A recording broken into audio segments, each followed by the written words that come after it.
Okay, so today, as I told you, we are going to do a picture walk because Dr. Brown has shared with the teachers that she wants us, the parents have asked for some videos about reading and good ways to help out at reading at home.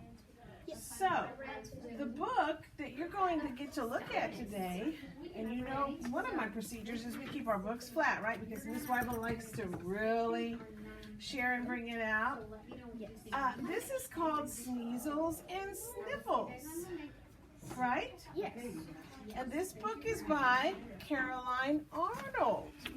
Sneezels and Sniffles. So one of the things we often do is we take a picture walk and we wonder about what we're reading. And so I'm going to pretend like you just came to visit Miss Weibel at her house and we're at the kitchen table. And so this isn't like our traditional lesson we would do at school because sometimes we have certain goals and some certain things we're working on. So this is going to be more of a relaxed type of thing you would do at your house, right? Right. And if Haley comes in, Haley's going to sit there because she has a guest reader in her class, so Haley may be coming in a little late. Is that correct? Correct. Okay. So, first thing as you look, a good strategy, this is a good strategy to use even if you're picking out a book at the library. You're wondering, would this be a book I would like to read? And with that in mind, this is an informational book, and we know about informational books. Another name for it is what, Elin? Non-fiction. So it's usually true and factual. And I love to read. I love to read fiction books, and we love to read non-fiction books too. And so, as you're looking at the cover, what are you wondering about, Elin? I'm wondering about why is his face green? Because it's kind of fiction. Yeah, his face is green. What are you wondering, Lillian? I'm wondering, like, why his eyes are so red. Yes, why in the world are his eyes red? So, turn to page 2 and 3. And, look, wait, stop there. What's that special part called, a text feature that we often learn about? Table of contents. And that's kind of like a road map, right? Of how the book's going to be organized with the text features. So let's go turn the page again, 2 and 3 this time. Okay. And so the author, look at that picture. I'm wondering, what's the heading say here, Elin? What is a code? What is a cold? And so then you've got 7, 6, 5, 4, 3, 2, 1. What's he doing, Lillian, with that tissue? He's blowing his nose. Yes, he's blowing his nose. So sometimes it helps. We know in a nonfiction book, turn all the way to the back of the page of the book. What's this text feature called, Lillian? Glossary. A glossary. And what does a glossary do for us, Elin?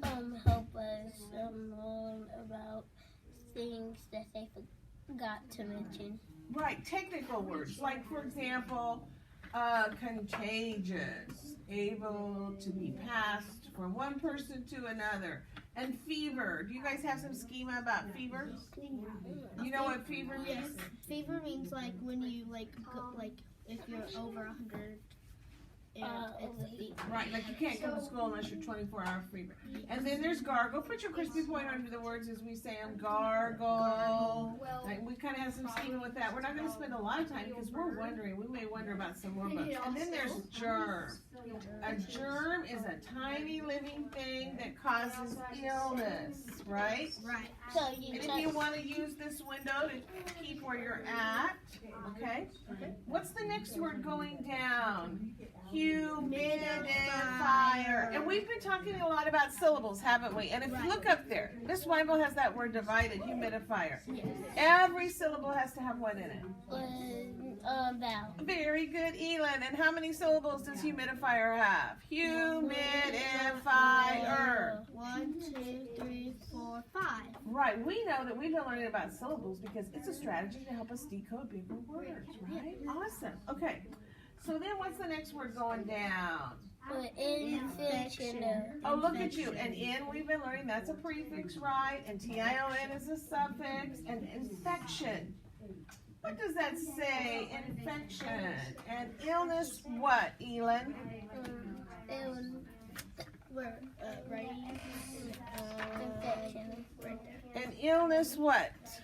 Illness that creates germs or caused by the Right. What did Miss Weibel do with her extra books? I thought she had. Oh, there they are. All right. So an infection. And what's the next word, Lillian? Yes, cool. Very mucus. That C sounds like a K. So mucus is what? A thick liquid made in the nose. And virus. That's like Let's read it. A germ that causes colds or other illnesses. Now, so as we know about this because we read a lot of nonfiction books. Nonfiction books have technical terms, and so it's good to go over there. Now, this last section of this book is how germs spread. Turn to that last section. And you know what? They do a really neat experiment on a germ test. And that is so exciting. Look, they got glitter. I wonder what they're going to do with the glitter, Elin. They're going to probably wash the glitter. Probably check if they are they're gonna make a mess or they're gonna give the other person germs. I love how you're wondering about it. You know, the first thing I saw this, my granddaughter likes to play with this stuff. I can't think of the name of it, but we put glitter in. It's slime. And then the glitter's everywhere. It's in the kitchen. It's on the floor, even though we try not to get it. So this is kind of a lot like they're going to have probably explain how germs are kind of like glitter. They spread so easy. So with that in mind, I had us jump awful fast. Turn back with me because we forgot. What causes a cold? Ooh, what causes a cold? Uh-huh. What causes a cold is where if the temperature is one way and the temperature goes another way. Well, actually, you're going to find out. Because in this, right here, caption on page 4, it says myth. It says myth.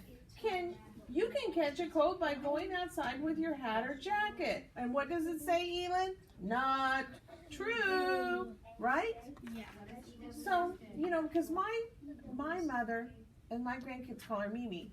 She says, oh, don't let those kids go out without their hats or coat. They're going to catch a cold. So guess what? Mimi's not right, is she? I mean, she's right a little bit because you got to have their hats and stuff on to stay warm. But that's not how you catch a cold. What's it caused by? Weather. It's called by a virus. Put your finger under virus. It's caused by a virus. Okay. I want to back up just a little bit. How does a cold start? Because we skipped that page. Turn back one more. Now I'm wondering, what does this look like to you, Elin? That looks like snot. Yes, at first when I thought it was a monster. But it says, what is snot? How does a cold start? Boy, that makes you wonder about reading. Like, Miss Weibel, you brought a book like this for us to read, but it is kind of, it catches your attention, doesn't it? Yes. It says snot is another word for mucus. Dried up snot is sometimes called a booger. Snot and boogers are filled with germs. They collect dirt from the air you breathe. And what's this supposed to symbol? What do you think, Lillian? It's probably going to symbol, Or represent, I should. it probably would represent you, like, when you sneeze. Okay, what do you think, Elin? What do you think this picture represents? It's a symbol of what's about to happen. Like somebody opening their mouth and something going in there. Like if I sneeze on you, I just pass the virus and the germs go right in there and get you. Oh my goodness. Or maybe he's coughing. That's very good. All right, turn the page. And we already went over what causes a cold, right? Yes. Yes. Let's do another fast picture walk. And how do you treat a cold? So we know that everything on this page, Elin, is going to be about what? How to treat a cold. And that's pretty important, isn't it? You all want to get better? Yes. And look at the caption. What does the caption say, Lillian? On the caption said On this page, myth. Does chicken soup cure a cold? Not true, but the heat, liquid, and salt in the soup may help your body fight the cold. And soup tastes good. So does soup cure a cold? No. No. But it's good to know and good to wonder these things. Okay, let's turn the page. What's the heading say now, Elin? How can you keep a cold away? And what does our voice do when we come to a question mark? It goes, how do you keep a cold away? Oh, and what do you think they're going to talk about on this page? Just by looking at the pictures as we do this picture walk. Go ahead, Lillian, since he just shared. They're probably going to, he's washing his hands so the germs will go away. And you know what? There's a procedure. Look at this. My eyes go right to that 20. What do you think they're going to say, Elin, about the 20? Any idea? Like count, like play a song or count. Right. So you already have schema about how important hand washing is because it kills germs. We know that. If you don't know anything, because you know the author has a purpose for writing this book. What do you think his purpose is, Elin? He wants us to what? Not catch a cold. He wants us to be healthy, yes, and not catch a cold, not catch a virus, not catch a germ. Okay. Oh, and what does this heading say, Lillian? This heading says this one or this one? Either one, you can share. Okay. How should you cough? Always try to cough or sneeze into a tissue. When you finish, throw the tissue into the trash right away. If you don't have a tissue, cough or sneeze into a bend in your arm. This way you won't get germs on your hands. Right, and we do that here, don't we, when we're so close sitting together? So this whole page is about how you can what? Spread a cold? No. Stop a cold. So we know that when we take picture walks, that the pictures are important, and also looking at the headings, right? And the headings, and if there's captions, it highlights the pictures. Right. Let's turn to the next page. Who gets a cold? Well, I'm not going to spend a lot of time because we can't make this video forever. But what's this dog? What do you think? Animals get colds, Elin? Yeah. Oh, you'll have to read in more detail to find that out. Yes. Let's turn to the next page, 20 and 21, as we go on our picture walk. And what does this heading say, Elin? What cures a cold? No, on page 20, dear. Is The cure for the cold. So, do you think there's a cure? I'm wondering. Okay. So when you read, you're going to find out if there is a cure or if there's not. We don't really know that because it's a question. Yes. Hold that thought. And then we already talked about how germs spread in this exciting experiment. Now, hold your thought for just a minute because I know you're excited to read this book. So I want to just go and share two other things. So if you like this book, you know, you can also look for other books. This is a book in a series. So if you really like a book about how the body works series, this is about catching a cold. This is The Mystery of a Yawning. And you know what? This is pretty exciting. Can you imagine if Dr. Brown was on Channel 9 News or 41 and she says, I want to tell you about some books in a series. Some third graders at Mallinson just got through reading Sneezes and Sniffles, and now The Mystery of a Yawning.